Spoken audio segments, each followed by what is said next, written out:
सम्मान के साथ मोहन भागवत जी से 5 प्रश्न पूछना चाहता हूं। दिल्ली के सीएम ओहदे से इस्तीफा देने के बाद अरविंद केजरीवाल पहली बार 22 सितंबर को पब्लिक के बीच पहुंचे। दिल्ली के जंतर मंतर पर मुनाकिद जनता की अदालत प्रोग्राम से खिताब किया। खिताब करते हुए अरविंद केजरीवाल ने बीजेपी पर जमकर हमला बोला और अपनी सरकार की हुसूलियाबियां गिनवाई। इसके साथ ही उन्होंने आरएसएस पर भी हमला किया। उन्होंने कहा कि आरएसएस वाले कहते हैं कि हम नेशनलिस्ट हैं, हम देशभक्त हैं। मैं पूरी इज्जत के साथ मोहन भागवत से 5 सवाल पूछना चाहता हूँ। मोहन भागवत जी से 5 प्रश्न पूछना चाहता हूँ।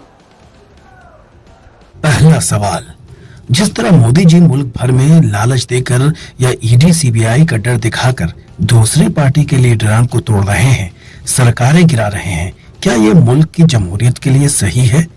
क्या आप नहीं मानते ये इंडियन डेमोक्रेसी के लिए हानिकारक है? दूसरा सवाल, मुल्क भर में सबसे ज्यादा करप्ट लीडरान को मोदी ने अपनी पार्टी में शामिल करवाया।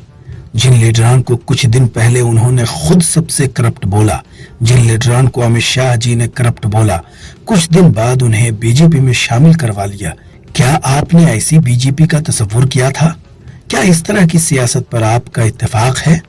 तीसरा सवाल, बीजेपी आरएसएस की कोख से पैदा हुई है। कहा जाता है कि ये देखना आरएसएस की जिम्मेदारी है कि बीजेपी बदउनवान न हो। क्या आप आज की बीजेपी के कदमों से मुत्तफिक हैं?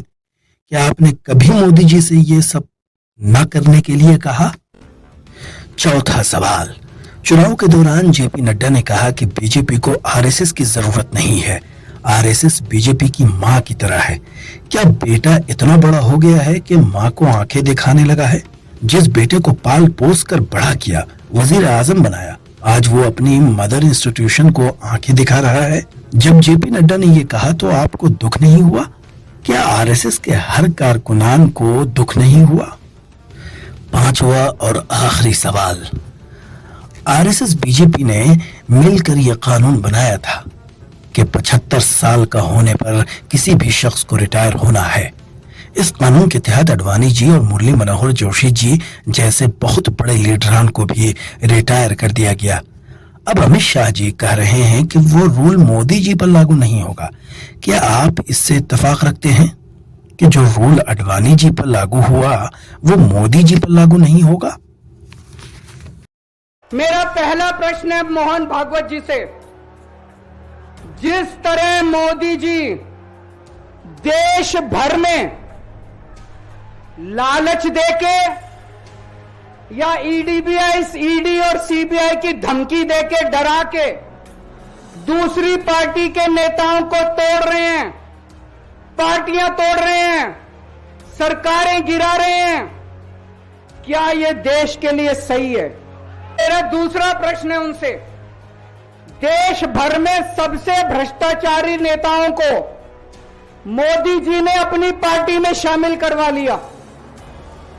जिन नेताओं को कुछ दिन पहले मोदी जी ने खुद सबसे भ्रष्टाचारी बोला, जिन नेताओं को अमित शाह जी ने खुद भ्रष्टाचारी बोला, कुछ दिन के बाद उनको बीजेपी में शामिल करा लिया।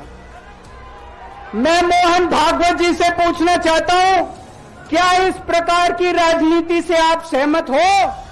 मेरा तीसरा प्रश्न है मोहन भागवत जी से, बीजेपी आरएसएस की कोख से पैदा हुई है कि नहीं है? कहा जाता है यह देखना आरएसएस की जिम्मेदारी है कि बीजेपी पथभ्रष्ट ना हो। मैं मोहन भागवत जी से पूछना चाहता हूं, क्या आप आज की बीजेपी के इन कदमों से सहमत हैं? क्या आपने कभी मोदी जी से यह सब ना करने के लिए बोला? मोहन भागवत जी बताएं कि क्या आपने मोदी जी को यह सब गलत हरकतें करने से रोका कभी? चौथा प्रश्न है मोहन भागवत जी से, जेपी नड्डा जी ने लोकसभा चुनाव के दौरान उन्होंने कहा कि बीजेपी को अब आरएसएस की जरूरत नहीं है। आरएसएस बीजेपी की मां समान है कि नहीं है? क्या बेटा इतना बड़ा हो गया कि मां को आंखें दिखाने लग गया? क्या बेटा इतना बड़ा हो गया कि आज मां को आंखें दिखाने लग गया? जिस बेटे को पाल पोस के बड़ा किया, जिस बेटे को प्रधानमंत्री बनाया, आज वो बेटा पलट के मां को अपनी आंखें दिखा रहा है। मातृतुल्य संस्था आरएसएस, आज वो बेटा अपनी मातृतुल्य संस्था को आंखें दिखा रहा है। मैं मोहन भागवत जी से पूछना चाहता हूं, जब नड्डा जी ने ये कहा तो आपके दिल पे क्या गुजरी, आप जरा बताइए इस देश को। मेरा 5वां प्रश्न मोहन भागवत जी से मैं कहना चाहता हूं, आप ही लोगों ने मिलकर कानून बनाया था कि 75 साल के होने पे कोई भी व्यक्ति रिटायर होगा। इस कानून के तहत आडवाणी जी को रिटायर कर दिया, मुरली मनोहर जी जैसे बड़े बड़े नेताओं को रिटायर कर दिया, बीसी खंडूरी जी को रिटायर कर दिया, कलराज मिश्र को रिटायर कर दिया, शांता कुमार को और पता नहीं कितने लोगों को रिटायर कर दिया। अब अमित शाह जी कह रहे हैं कि यह नियम मोदी जी पे लागू नहीं होगा। तो मैं मोहन भागवत जी से पूछना चाहता हूं, क्या आप इससे सहमत हो कि जो नियम आडवाणी जी पे लागू हुआ वो मोदी जी पे लागू नहीं होना चाहिए?